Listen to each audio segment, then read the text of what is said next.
Hey, funny story here. This was a learning curve. Everything technical that could go wrong went wrong at times. I had to re-record several portions that where the camera suddenly stopped working. Let's make this a game. If you notice that my background changes slightly or that my hair looks different, less or more puffy, those are the moments when I had to re-record. You may want to stay till the end to see a couple of bloopers. The moment I was able to have some sane in my oncology practice, my priority was making the patients feel joyful. And I saw the difference drastically. Laughter and joy were improving the patient's symptoms, pain management, and I had the strong suspicion they were also improving the response to treatment. Why are we ignoring results like this? Why? Because psychosocial interventions, laughter therapy, music therapy don't have a marketing team behind it, like drugs do. In this next section, I'm going to give you just a small sample of the abundant data available that supports my theories. And if you are an intuitive person like me with a spiritual side, you probably are convinced by now and you don't need any more explanations. But this podcast is devoted to both the hippies and the nerds. So for the nerds, I have plenty of data to share. If you are not one of the nerds, I recommend that you stay and listen because that will give you tools to debate people who try to put down your beliefs and try to tell you that it's all in your imagination and that our life is not a fairy tale. Welcome to Body, Mind, and Spirit. I'm your host, Dr. Diely Pichardo-Johansson, retired board-certified hematologist oncologist and twice cancer survivor.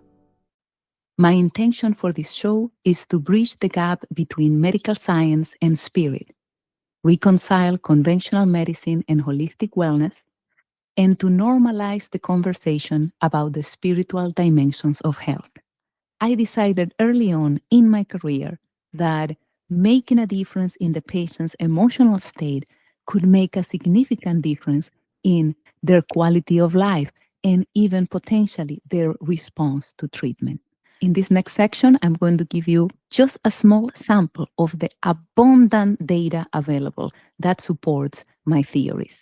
And I'm going to start with an article from the prestigious journal Cancer, the Relationship of Mental Health Symptoms to Chemotherapy Toxicity Risk in Older Adults with Cancer, results from the Geriatric Assessment-Driven Intervention Study, published in August 2024. That was a randomized control trial with over 600 patients that showed exactly what I had observed in my patients when I was an oncologist. Geriatric patients, when they had markers of depression, when they were sad, when they were not happy, they had a higher toxicity from chemotherapy.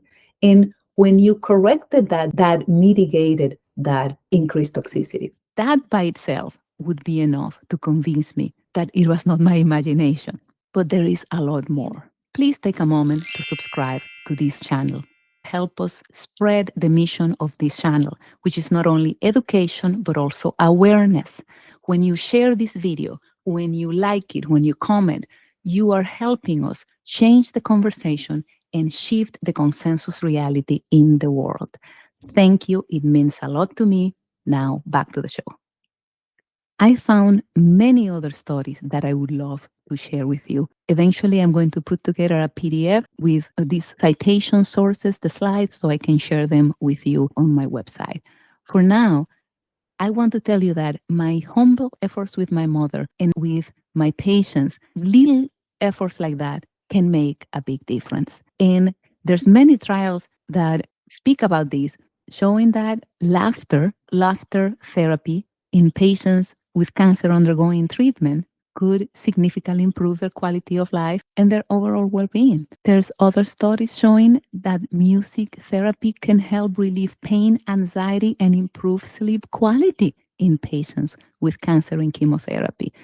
And one of my favorites, even if it was a very small study, published in the journal Science quite a while ago in the 80s, but it showed that patients who had a window that looked at trees instead of a brick wall needed less pain medication, had less complaints about their nurses, and were discharged from the hospital sooner. Anybody who works in hospital administration knows that that's one of the big financial priorities of the hospitals, early discharge, because it makes the healthcare less expensive. And bottom line, a little bit goes a long way.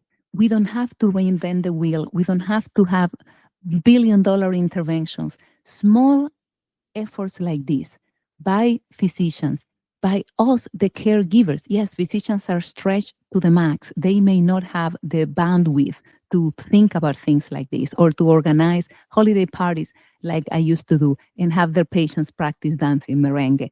But all of us who have a loved one who has been in treatment, or all of us who are taking care of our own health, we should know that little things that promote joy, mental health, that promote a positive mood are likely to influence our care beyond what doctors are speaking about.